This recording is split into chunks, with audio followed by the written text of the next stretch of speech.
one-step equations. So I've got some definitions for you. We have solution. Solution is the value of the variable that makes the equation true. Inverse operations. Operations that undo each other. Addition undoes subtraction. Subtraction undoes addition. Multiplication undoes division. And division undoes multiplication. An equation is a mathematical sentence with an equal sign. We have not solved equations yet because we have not had a problem yet that has an equal sign in it. But all the ones we've done so far are called expressions. Those are problems without an equal sign. So now we're getting to more equations. The golden rule for algebra is whatever you do to one side of the equal sign, you must do to the other side of the equal sign.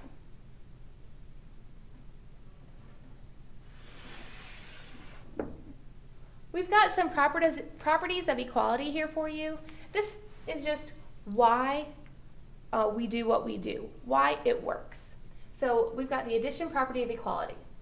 For every real number, a, b, and c, if a equals b, then a plus c equals b plus c. So if I've got an example here, 8 equals 5 plus 3. That's a true statement. 8 equals 5 plus 3. So if I add 4 to the 8, and I add 4 to the 5 plus 3, I've still got an equal statement. 8 plus 4 is 12. 5 plus 3 plus 4 is 12. So because I have equal statements, I can add the same thing to both sides, and the result is still a true statement. Subtraction property of equality. For every real number, a, b, and c, if a equals b, then a minus c equals b minus c. For example, I've got 8 equals 5 plus 3 again. If I take away 2 from the 8 and 2 from the 5 plus 3, I still have a true statement. I haven't changed the value of this scenario. It's still going to be an equal statement. The multiplication property of equality. For every real number, a, b, and c, if a equals b, then a times c equals b times c. You're probably sensing a pattern by now. So if I have 6 divided by 2 equals 3, that's a true statement.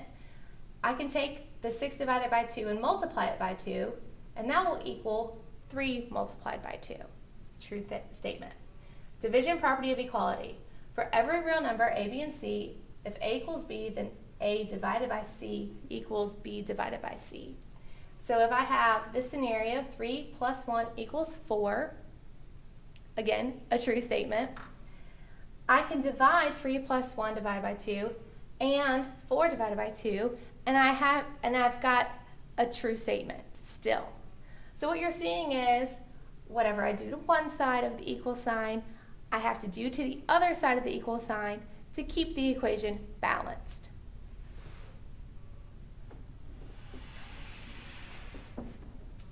Fig number 1, very important concept. Number 1, you want the variable to be positive and on one side of the equal sign. This will give you a true statement. It will give you the solution. For example, I've got x plus 10 equals 5. So my goal is to get x by itself. Well, what's happening to x? I'm adding 10. Well, how do I undo adding 10? I have to use the inverse operation, which is subtracting. I've got to subtract 10 from both sides. And this is how I do that. Underneath my original problem, I write minus 10 on the left side of the equation and minus 10 on the right side. Once I've written it down, I can go through and subtract. 10, take away 10 is 0. So I've got x plus 0 equals, and then on the right side, 15 take away 10, well, that's just 5. X plus 0 equals 5. Well, this is the identity property of addition. If I add 0 to anything, it stays the same. Because of that property, we know that x has to equal 5. That is our solution. We have to check our solution. How to check our solution is we write down the original problem. X plus 10 equals 15. I insert my solution, what I got for x. I insert 5. And I have to make sure that the left side of the equation, equals the right side of the equation. Well, 5 plus 10 is 15, and 15 equals 15. That is a true statement. So my solution is correct. This is my solution. This is me checking my solution. But this is still my answer, okay? So if I say, what's the answer? That's the answer. This is what we do to make sure we didn't mess up somewhere. For example, when I did this problem earlier, I realized I made a mistake. So I had to go through and change it. I realized that when I started checking my answer. So I went back and fixed it.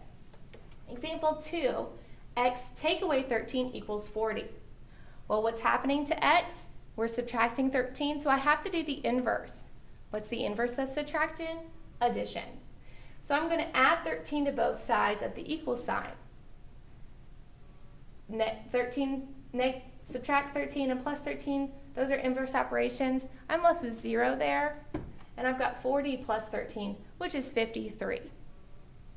So my solution is x equals 53, and I'm going to check it. I write down the original problem, x minus 13 equals 40. I insert my solution, 53, and then I solve. 53 take away 13, that's 40. So 40 equals 40, check.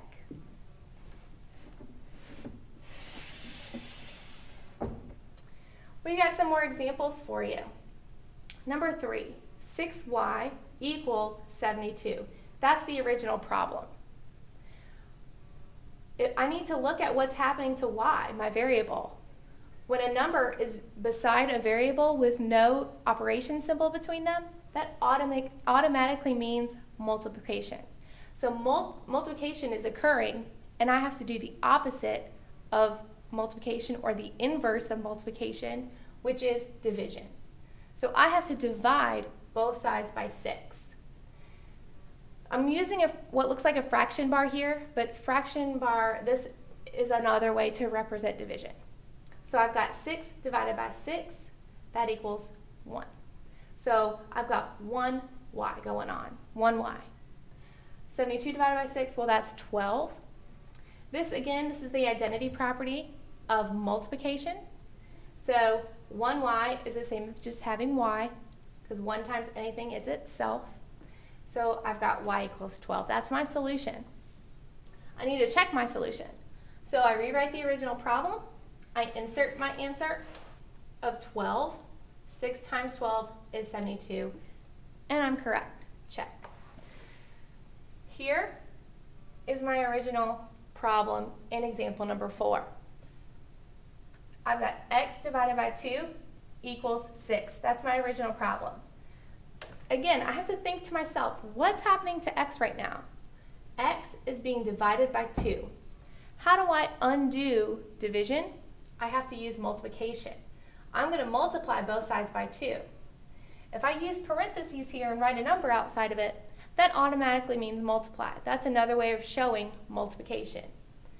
So what I did was I drew parentheses and I wrote 2 over 1. I'm multiplying 2 over 1 by x over 2. That multiplication, that product is just 1x. Okay? 2x over 2, that just simplifies to 1x. 6 times 2 is 12. Again, I've got my solution as x equals 12. I'm going to check my answers by replacing my solution into the original problem, and as you see, it is correct.